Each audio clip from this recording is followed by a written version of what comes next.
Praise the Lord and happy morning. మీరందరూ ఎలా ఉన్నారు? బాగున్నారా? మరి ప్రతిరోజు ఉదయాన్నే సామెతల గ్రంథంలో ఒక అధ్యాయాన్ని ధ్యానించటం మాకెంతో దీవెనకరంగా, ఆశీర్వాదకరంగా ఉందని మీలో చాలామంది మెసేజ్లు పెడుతున్నారు. చాలా సంతోషం. అందును బట్టి దేవుడికే మహిమ కలుగును గాక.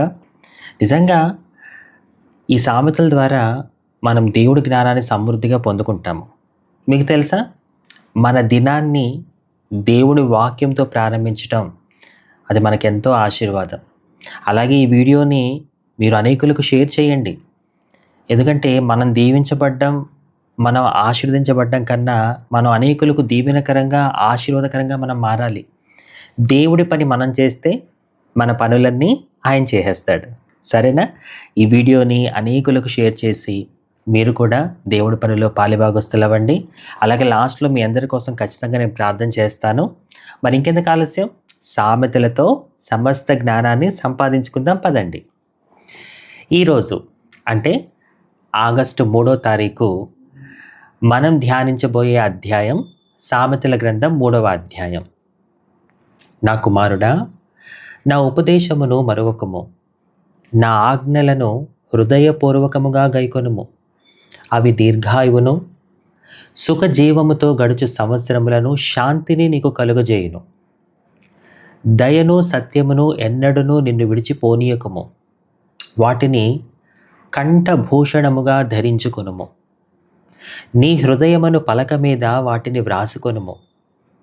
అప్పుడు దేవుని దృష్టియందును మానవుల దృష్టియందును నీవు దయనొంది మంచివాడవని అనిపించుకొందువు.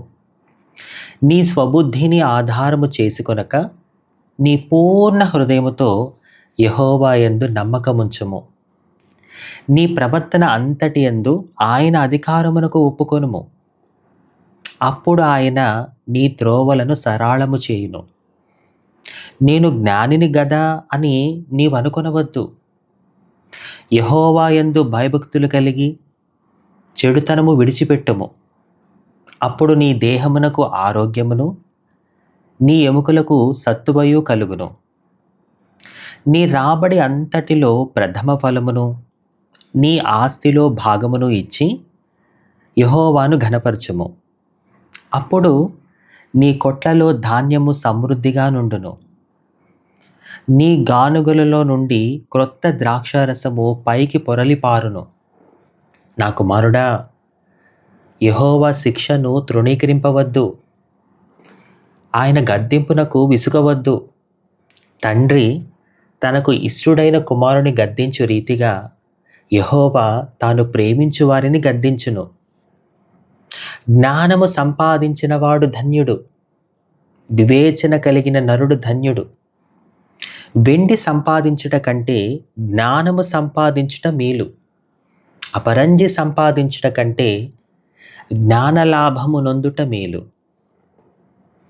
పగడముల కంటే అది ప్రియమైనది. నీ ఇష్ట వస్తువులన్నీ దానితో సమానములు కావు.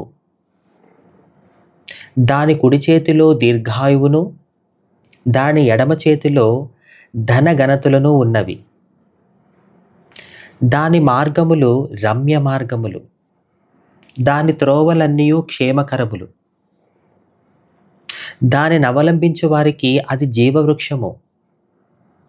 దాని పట్టుకొని వారందరూ ధన్యులు. జ్ఞానము వలన యెహోవా భూమిని స్థాపించెను. వివేచన వలన ఆయన ఆకాశ విశాలమును స్థిరపరచెను. ఆయన తెలివి వలన అగాధ జలములు ప్రవహించుచున్నవి. మేఘముల నుండి మంచు బిందువులు కురియుచున్నవి. నా కుమారుడా, లెస్సయైన జ్ఞానమును వివేచనను భద్రము చేసుకొనుము. వాటిని నీ కన్నుల ఎదుట నుండి తొలగిపోనీయకము. అవి నీకు జీవముగాను, నీ మెడకు అలంకారముగాను ఉండును. అప్పుడు నీ మార్గమున నీవు సురక్షితముగా నడిచెదవు. నీ పాదము ఎప్పుడునూ తొట్టిల్లదు. పండుకొనున్నప్పుడు నీవు భయపడవు. నీవు పరుండి సుఖముగా నిద్రించెదవు. ఆకస్మికముగా భయము కలుగునప్పుడు దుర్మార్గులకు నాశనము వచ్చినప్పుడు నీవు భయపడవద్దు. యెహోవా నీకు ఆధారమగును. నీ కాలు చిక్కుబడకుండునట్లు ఆయనే నిన్ను కాపాడును. మేలు చేయుట నీ చేతనైనప్పుడు దాని పొందదగిన వారికి చేయకుండా వెనుక తీయకుము. ద్రవ్యము నీ యొద్ద నుండగా రేపు ఇచ్చేదను పోయి రమ్మని నీ పొరుగువానితో అనవద్దు. నీ పొరుగువాడు నీ యొద్ద నిర్భయముగా నివసించినప్పుడు వానికి అపకారము కల్పింపవద్దు. నీకు హాని చేయని వానితో నిర్నిమిత్తముగా జగడమాడవద్దు. బలాత్కారము చేయువాని చూచి మత్సరపడకము. వాడు చేయు క్రియలను ఏమాత్రమును చేయగోరవద్దు. కుటిల వర్తనుడు యెహోవాకు అసహ్యుడు. యథార్థవంతులకు ఆయన తోడుగా నుండును. భక్తిహీనుల ఇంటి మీదకి యెహోవా శాపము వచ్చును. నీతిమంతుల నివాస స్థలములను ఆయన ఆశీర్వదించును. అపహాసకులను ఆయన అపహసించును. దీనుని ఎడల ఆయన దయచూపును. జ్ఞానులు ఘనతను స్వతంత్రించుకొందురు. బుద్ధిహీనులు అవమాన భరితులగుదురు. దేవుడు ఈ మాటలను మన హృదయంలో భద్రపరచునుగాక. ఆమెన్. Let's pray. చిన్న ప్రార్థన చేసుకుందాం. అందరూ ఈ ప్రార్థనలో ఏకీభవించండి. మహాపరిశుద్ధుడా నీకు వందనాలయ్యా. మరి ప్రతిరోజు సామెతల గ్రంథంలో ఒక అధ్యాయాన్ని చదివి మరి మా దినాన్ని ప్రారంభించడానికి మీరు మాకు ఇచ్చిన ఈ శ్రేష్టమైన తరుణాన్ని బట్టి మీకు వందనాలు అయ్యా. మీకు స్తోత్రాలు. ఈరోజు ఉదయాన్నే లేచి వాక్యం వినగలుగుతున్నాను అంటే అది కేవలం నీ కృపనాయన. నన్ను నమ్మి మాకు ఒక దినాన్ని నువ్వు ఇచ్చావు తండ్రి. ఇది కేవలం నీ భాగ్యం. మరి నీ బిడ్డలందరూ ఎంతో చక్కగా ప్రతిరోజు మరి సామెతల గ్రంథంలోని ఈ అధ్యాయాలను ధ్యానిస్తూ ఉండగా ఇందులోని ప్రతి మాట మా హృదయం అనే పలక మీద మేము రాసుకోవాలయ్యా. ఈ మాటల ప్రకారం మేము జీవించాలి. మా అనుదిన జీవితంలో మేము ఏం చేయాలో ఏం చేయకూడదో, ఎలా ఉండాలో ఎలా ఉండకూడదో ప్రతి ఒక్కటి ఈ మాటలు మాకు నేర్పిస్తాయి. కాబట్టి ఈ మాటల ప్రకారం జీవించే ఆత్మీయతని మాకు దయచేయండి. మరి నీ బిడ్డలందరూ ఉదయాన్నే లేచి మొదటి సమయాన్ని నీ వాక్యానికి ఇస్తున్నారు. వాళ్ళు వాళ్ళ డేలో ఫస్ట్ ప్రాధాన్యత నీకు ఇస్తున్నారు. కాబట్టి వాళ్ళని అన్ని విషయాల్లో ఫస్ట్ ఉంచు నాయన. ఈరోజు వాళ్ళకి మీరు తోడుగా ఉండండి. వాళ్ళు చేస్తున్న పనుల్లో విజయాన్ని ఇవ్వండి. వాళ్ళు ఎక్కడికైనా ప్రయాణం అవుతుంటే ఆ ప్రయాణంలో మీరు తోడుగా ఉండండి. వాళ్ళు చేస్తున్న వ్యాపారాల్లో, ఉద్యోగాల్లో, సమస్త విషయాల్లో మీరు తోడుగా ఉండండి. ఏ కుటుంబంలో అయితే సమాధానం లేదో, ఏ కుటుంబంలో అయితే సఖ్యత లేదో ఆ కుటుంబానికి శాంతిని, సమాధానాన్ని, సఖ్యతను మీరు దయచేయండి. వీళ్ళ కుటుంబాల్లో ఇంకా ఎవరైతే రక్షణ పొందలేదో యేసు నామంలో వాళ్ళు రక్షణ పొందాలయ్యా. రక్షణ పొందకుండా ఏ శక్తి అయితే వాళ్ళని ఆపుతుందో, ఏదైతే వాళ్ళని అతిగా ఆలోచింపచేస్తుందో ఆ ఆలోచన నుంచి వారు దూరం చేయండి. ఆ శక్తి నుంచి వారిని దూరపరిచి త్వరలోనే వారు తండ్రి, కుమార, పరిశుద్ధాత్మ నామంలో నీటి బాప్తీసం పొందుటకు మీరు కృప చూపించండి.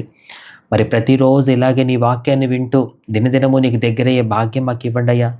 యేసయ్యా, నీకు దూరం చేసేది ఏది మా దగ్గరకు రానివ్వకు నాయనా. మేము ప్రతిరోజు నీ వాక్యంతో నీకు దగ్గరయ్యే కృపని మాకు దయచేయి తండ్రి. నీ బిడ్డలకి నీ కృపా కాపుదల తోడుగా ఉంచు నాయనా. ప్రతి ఒక్క విషయంలో నీ సహాయం దయచేయండి.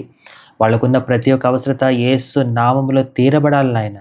నీ కృపా కాపుదల మా అందరి కుటుంబాలకు మెండుగా కుమ్మరింప చేయమని యేసయ్య నామములో వేడుకొనుచున్నాము తండ్రి. ఆమెన్. సంతోషం. ఈరోజు మనం 3వ అధ్యాయాన్ని కంప్లీట్ చేసుకున్నాము. అయితే ఇప్పుడు మీ అందరికీ ఏంటో తెలుసుగా ఒక ప్రశ్న. నేను ఒక వచనాన్ని చదువుతాను. ఇప్పుడు మనం 3వ అధ్యాయాన్ని ధ్యానించాం కదా.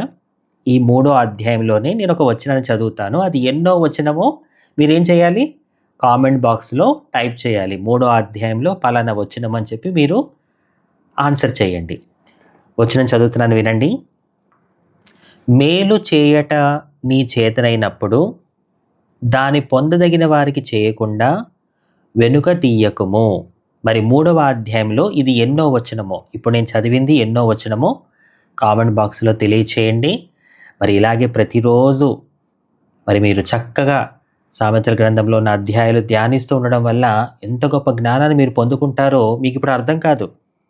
ముందు ముందు మీరే చూస్తారు దేవుడు చేయబోయే కార్యాలు. సరేనా? ప్రతిరోజు మిస్ అవ్వకుండా మరి దేవుడి వాక్యాన్ని ధ్యానించడానికి సిద్ధపడండి. ఈ వీడియోని అనేకులకు షేర్ చేయండి. అనేకులు దేవుడి వాక్యం వినేలా మీరు ప్రోత్సహించండి. దేవుని కృపా కాపుదల మీకు, మీ కుటుంబానికి ఈ రోజంతా తోడుగా ఉండి నడిపించును గాక. ఆమేన్.